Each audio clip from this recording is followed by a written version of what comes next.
Hello everyone and welcome back to my channel. I really appreciate you coming back and watching my videos, and today we're going to be talking about my Achilles rupture journey.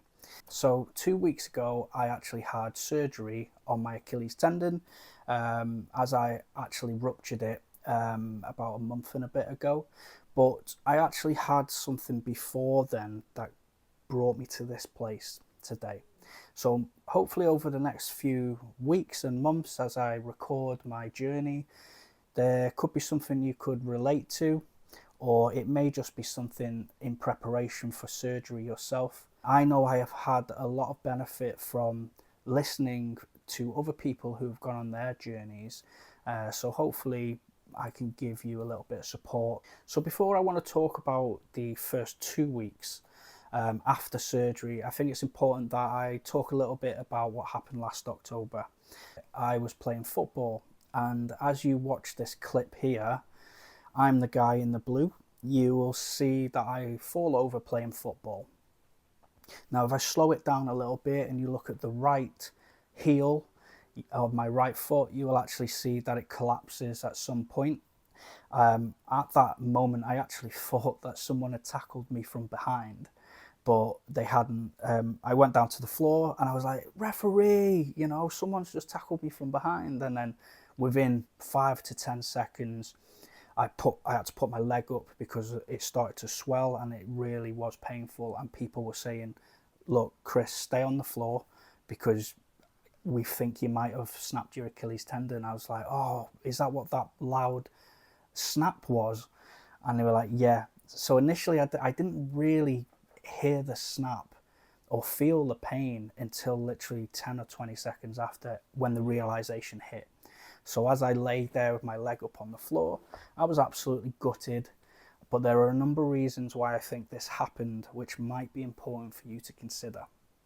I had gone to work's football charity event for mental health, and I just thought, what a great cause to get involved with. But the problem is, it was the first time I'd played football in about 6 years properly. Now, I consider myself someone who's fairly fit and healthy in general terms. I like to go running and cycling and do a lot of things to keep me nice and fit. But I think when you're not playing football for 6 years, you're not really conditioning your body to take the impact of the constant running, the sprinting, the tackling and things like that. So I think that's the first issue. The second issue on that day was it was quite cold, and we'd already played probably an hour or 2 hours worth of football, and we didn't have any substitutions either, so we were constantly playing with a few breaks here or there between matches.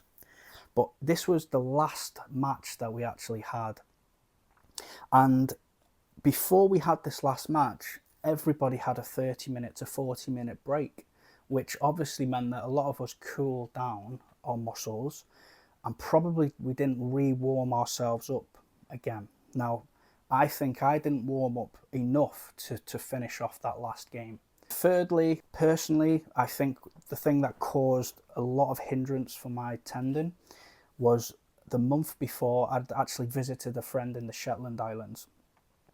And whilst I was there, I was only just getting back into running, maybe 2 months back into running. And we decided to go on a few trail runs while we were there. Now, these trail runs were about 8 miles. Some of them may have been 6, one might have been about the same as 8 miles. But the problem is the incline that we were running up was very steep. And I remember waking up one day in the morning after a long run, and my Achilles was just really like, it was like sticky, if that makes sense. So as I was flexing my foot in bed, it just felt like there was grinding inside, and I knew that that wasn't normal. I'd never had that before ever, but I just thought maybe I just hadn't stretched or warmed myself down properly or something along them lines. Anyway, I was absolutely fine throughout the whole Shetlands, and I did manage to do another 5k whilst I was there. But in hindsight, I actually think that I actually damaged a lot of my tendon, and I put it under too much pressure at the time. Then roll forward playing the football match when it's cold, not warming up, playing for a long time. I think it was a disaster waiting to happen. Obviously, snapped my Achilles tendon, absolutely gutted, ended up going to the hospital to get sorted in Manchester. I was waiting for 9 hours in the A&E, and they consulted with me, had a little look, and they said, yes, you've damaged it, let's put you in a boot. So they just put me in a bog standard boot with some wedges, and they sent me away back home. And I had to wait a couple of weeks for scans and for another consultation to see what was up. And I'd actually damaged it. I'd separated my tendon by 0.8 centimeters. Now the rule of thumb is if you go over a centimeter, you usually need surgery. But because it was under a centimetre, I insisted that I go the natural way. And that's because I'm a bit stubborn and I don't really like taking medication or doing any kind of operations or anything. I like to stay as natural as possible. Well, I think in hindsight, surgery probably would have been the best option. And I'll tell you why. In the first 2 months, I was constantly swelling up in my leg. I was constantly having to rest. I was constantly having to take painkillers. For a full 8 weeks, I think I was on blood thinners. And I think, looking back now, I think for about 6 weeks, I was taking codeine, which was a high painkiller, right? So you can get addicted to that stuff. Luckily, I didn't get addicted, but that's the extent of the pain management and trying to just keep it under control. Now, the whole time was an absolute nightmare to try and get around the house and try to cook food and things like that. And it was a difficult time. I think mentally, it was one of the most difficult times that I've ever had, trying to overcome it with little support from family or friends because I was quite isolated in Manchester at the time. I was pretty much doing it all on my own. And it was difficult, and I was using crutches all the time to get about, and it was hard work. Now, I did end up going back to work and hobbling about with a wedge in my shoe, but the whole experience just never felt right to me, and the healing process never felt right. Every time I went to the hospital for physio, they'd only see me for half an hour every month, and they'd give me a few exercises to do, but not once did they ever scan it to see how it had healed, and they'd never even massaged or felt that area just to see how it was developing. And I actually think that during the 6 months after that, I never truly healed at all. I actually think I just had a small amount of tendon still attached the whole time, and because the strength was never there. So as time went by, I started to go to the gym. I started working on my upper body, just my core, my legs again, and just trying to work that Achilles to get strength under it. Now, the Achilles itself didn't feel strong. When I was doing double leg raises, heel lifts, it was absolutely fine. But as soon as I started to try to do it on the single, after 5 months, I wasn't getting anywhere. I had to put a lot of pressure into my arms just to try and lift my heel off. That's when I knew I didn't have much strength. But I thought this was absolutely normal for the non-surgical route. I knew it took longer than the surgery route. But I wasn't really getting anywhere, but I was still comfortable enough to go for a walk, maybe take a backpack with me and just do a small trail, go through the woods with great difficulty, had to use walking poles just in case. And I started cycling. So the second time I went out cycling, I was really enjoying myself. I was thinking, okay, maybe I'm getting back to normal. But on the second time, I was going through a field, and in that field there were a couple of young bulls. Now, I was very close to the gate that I was getting through, but the bulls started to kind of run towards me. Not fast, but I thought I would need to get out of this field quick. I hopped off the bike in the field and snap. I heard the pop, I heard the click, and I hobbled out of the gate, and I was in a few tears, a lot of pain. The swelling started again, and I just thought, I've done it. I've actually damaged my Achilles again, and it had been 6 months. Really, that shouldn't have been happening, but it did, and that's why I'm here now.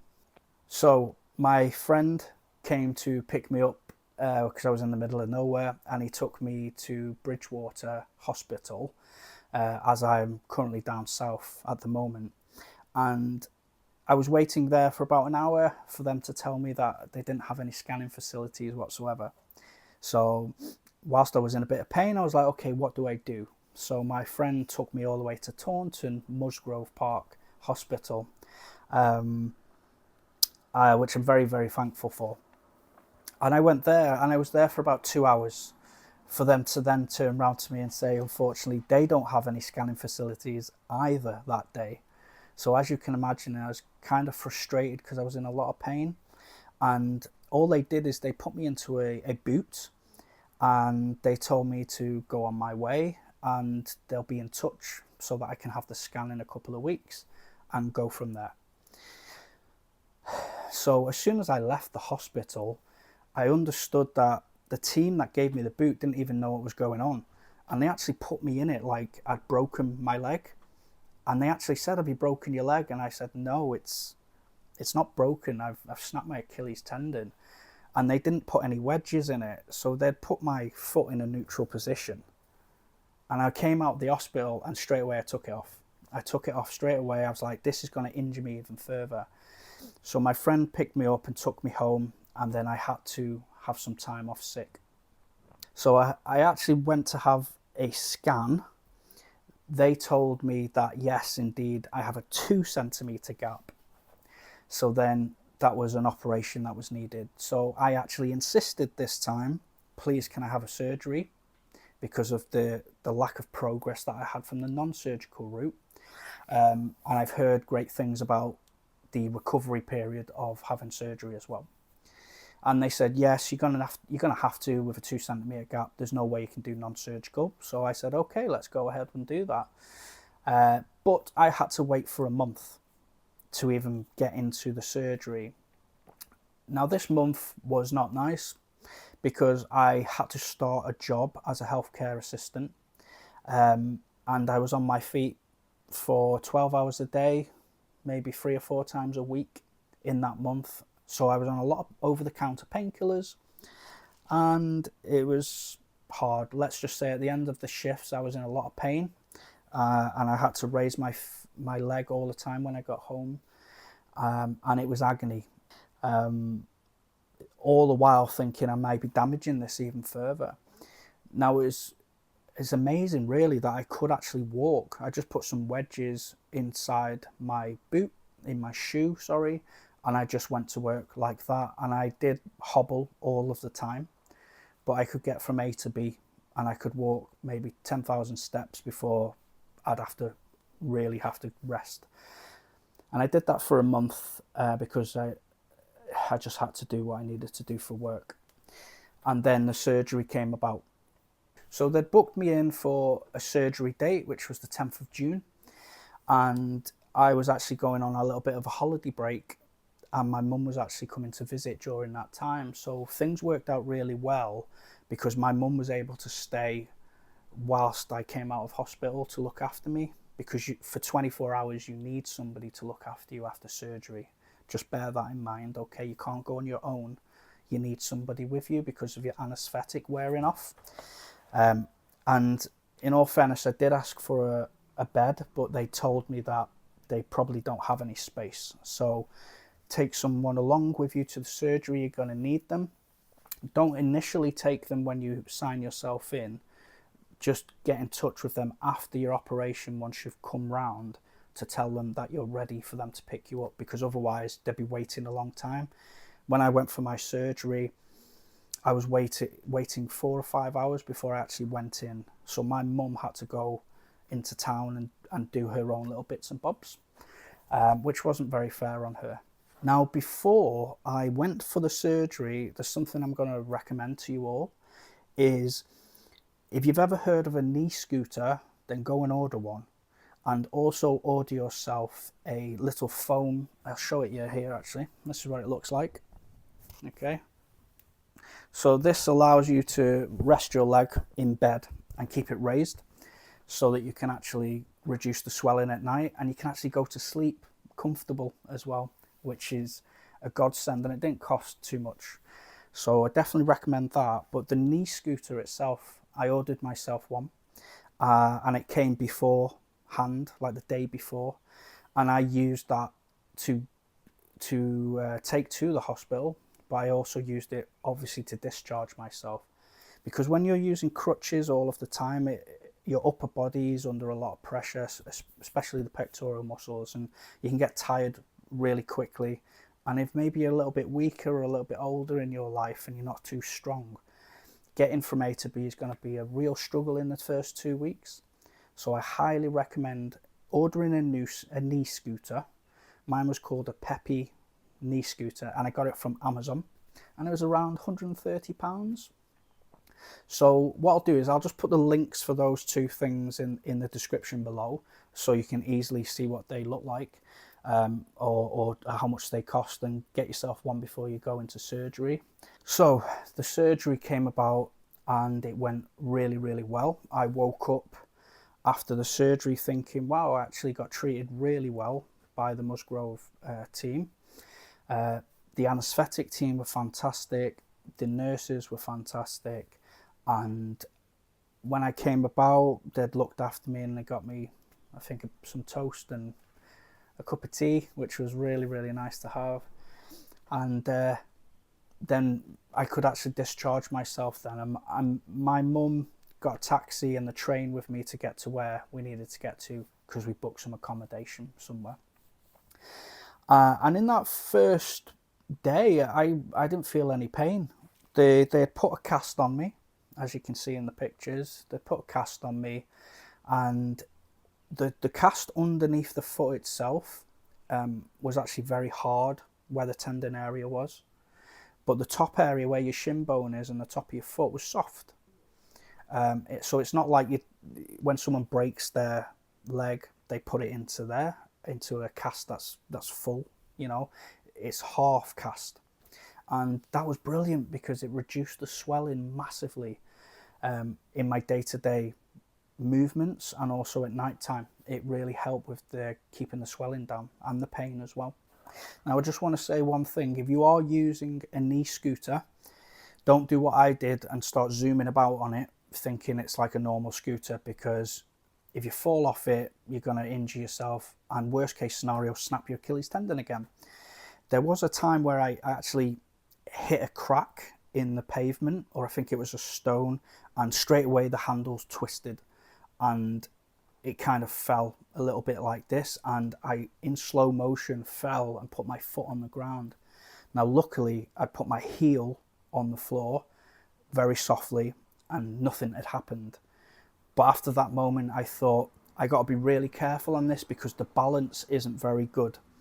You get used to it eventually, but take it slow, because if you do fall off that and you put your foot on the floor, then you're going back to hospital to have another operation that you've just had, which is pointless. So be careful. Alternatively, you could just use the crutches if you feel like you're able to. Is if it's wet outside, do not go outside with your crutches. The first time I'd snapped my Achilles tendon, 8 weeks into that recovery period, I'd slipped on my crutch in Manchester. The floor was slippy and my right crutch just went from underneath me. Instinctively, I put my right foot out and I heard a tiny snap. Luckily, the hospital told me I hadn't ruptured it or snapped it. It was still the same as it was, but that was very close in potentially me damaging it even further. So just be very, very mindful and careful when you're getting about after surgery, because the balance and weight distribution's off.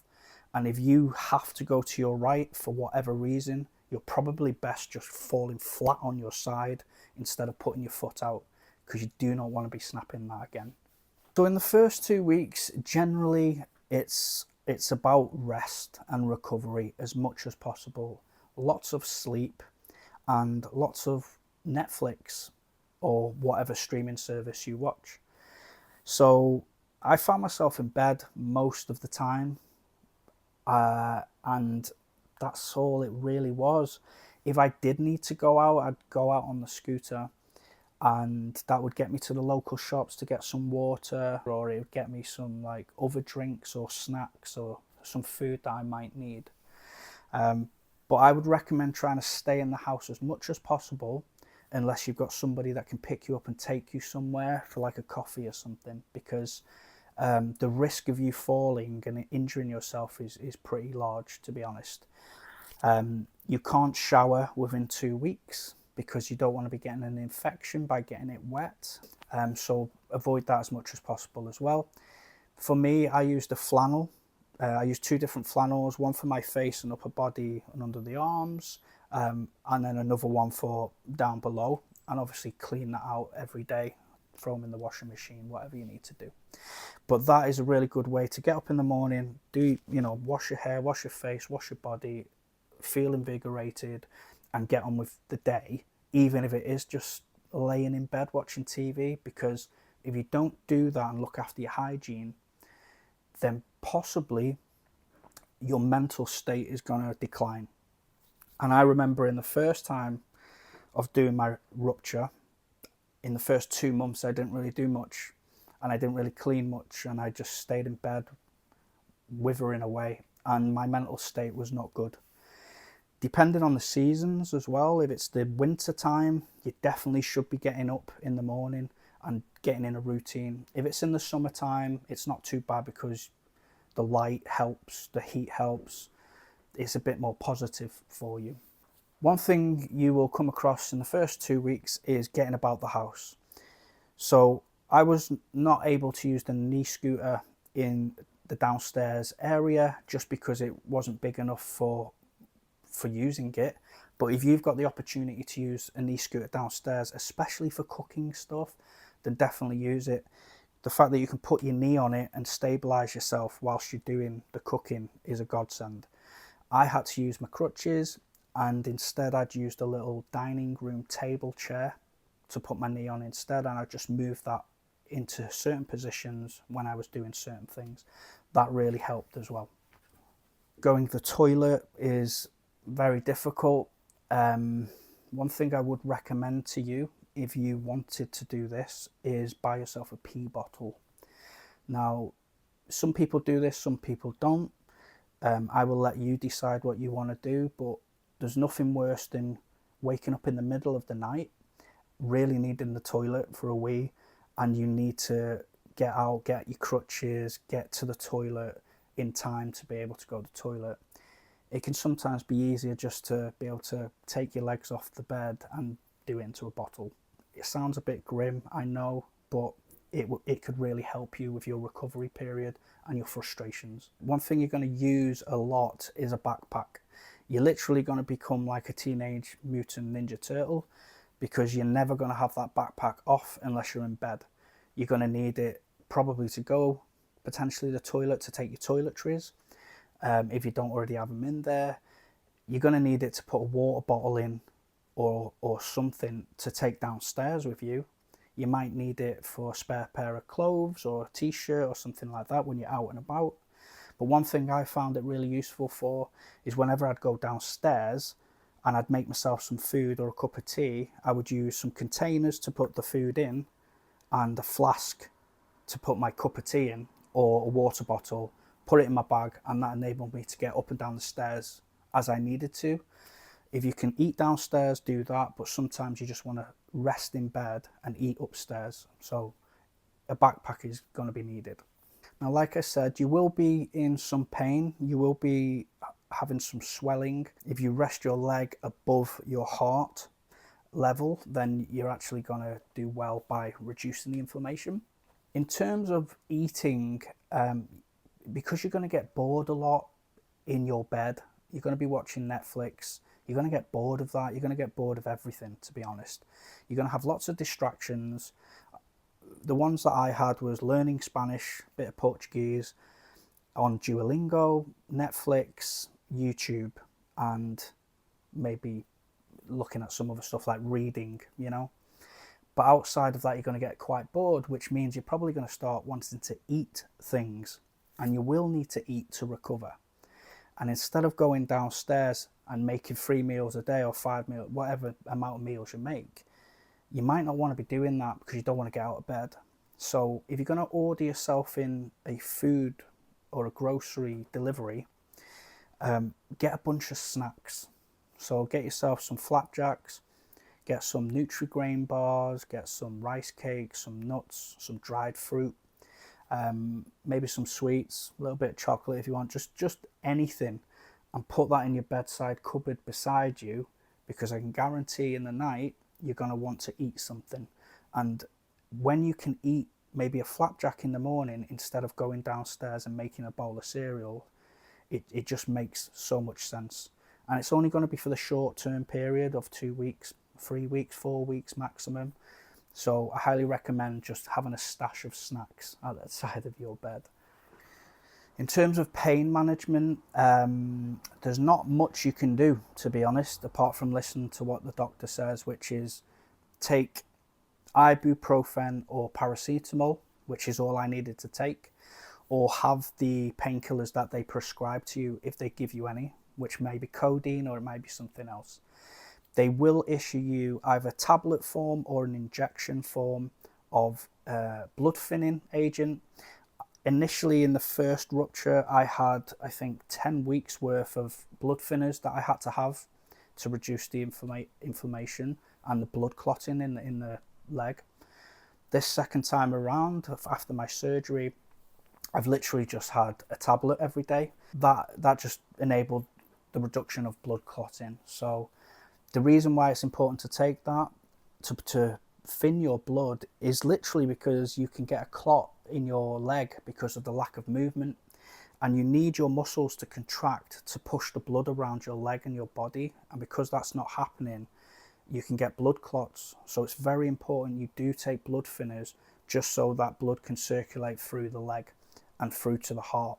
Okay, so after 2 weeks of the surgery, I was invited to go to get my stitches out. So I used my scooter again to get me to the train station, and I took the train to the hospital using some taxis as well, because you can't drive, obviously, for probably 10 weeks after surgery. You can't drive, so you either have to rely on people or use public transport. So I went there and I had a consultation, and they took off my bandage, and as you can see, this is what it looked like. And I must admit, the surgeon did an amazing job. It's so neat and tidy, and I was very excited when I seen this, to be honest, because it means that the scar's not going to be so visible, and it's going to be looking quite neat when I fully heal. Apparently I had the best surgeon in Musgrove Park for this, so waiting that month to come into my surgery was well worth it, I think. So anyway, they put me flat on my stomach. I couldn't really see what was going on, and the nurse was pulling out the stitches, and it was okay, but it just felt a little bit like somebody was like tugging at my hair, you know, my leg hair, like they were trying to pull my leg hair out very slowly, which is very uncomfortable, but the pain threshold isn't that bad. Anyway, after she'd done all that, she cleaned it all for me, and they put a new bandage on it, and I was told actually for another 2 weeks not to have a shower or to get it wet, because it's really important that you don't get that wound exposed to anything. It needs to heal, and in this case it's going to be 4 weeks before I can get that off, before I can have a shower. And then initially after they did that, they put me in a boot that's called a Vacoped boot. Now you'll see in the video in a second that there's the example of it, and you can see how they don't use old style wedges. The boot itself can just be adjusted up and down, and the wedge works in conjunction with that, and it can be changed so that you can start off in this position, and over the weeks you can gradually come to a neutral position. And I must say that the Vacoped, as soon as I got in it, it was so comfortable. I could actually put some weight down on my heel, and it just felt very secure and safe as well, especially when using the scooter. Now, the consultant did say to me, get away from using the knee scooter, because you actually need to be able to put a little bit of weight down whilst using some crutches and get that movement going a little bit, and not to be too scared of it. Obviously not putting full pressure through, but just a little bit. And that enables the small movements in your tendon, in your leg, and for blood flow to circulate, and it just strengthens up that area quicker. So it's been shown that if you can put a bit of weight on it and move that area slightly with your boot, then it's going to do you good in the future for healing. Now, some of you may not have the benefit of getting a Vacoped boot, and that's a real shame, because I've got it and it's wonderful. I will admit it's wonderful, but it's quite a costly thing. So if you don't get that, it could cost you around £400 to get one. I checked on Amazon and they're around £400, which is quite unbelievable. Now the NHS are giving those out, but it depends where you go and which hospital. When I went to the Musgrove Park Hospital, they were able to give me that, because they must get some good funding there. So I'm very fortunate that I was able to get it. I'm very happy for that as well. But the first time I had my Achilles rupture, I had a different boot which was more affordable, which would pump up and put pressure around the Achilles area to stabilize it. Now that was quite good, but you couldn't really put pressure down, you couldn't walk on it, and that in itself can cause injury, because like I said, I had my leg up behind me when I was using crutches, and I'd slipped and put my foot out. In this case, I can walk and use my foot whilst I'm walking. So if you get the opportunity to choose, please use the Vacoped one, because that's going to do you better in the future. So that's my first 2 weeks of surgery out of the way. It's actually been absolutely fine. It's not been as bad as I thought it would be, and I feel like I'm recovering really well, and I'm due to go soon to get checked out by the physio, just to see what's going to happen there for the next stage. Now obviously you've heard about my non-surgical route as well. I know this is a little bit of a long video, because I'm talking a lot about what has happened before, not just the first 2 weeks. I may just break down a video again, just talking about this 2 weeks to you. Please comment below if you prefer to see that in the future, just a straightforward video, just this is what's happened in the last 2 weeks, you know, and I'll just do that. I aim to do that for the weeks 3 to 4 anyway, because I don't need to talk about my past ruptured non-surgical route to you all. If you have a little look online as well, you do get the option of non-surgical or surgical.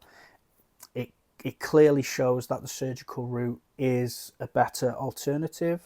Maybe not for the long term once you're fully healed, but in terms of getting a speedy recovery, surgery would help with that. And also, if there's any underlying problems within the tendon or around that area, at least someone can go in there and adjust it and get it sorted.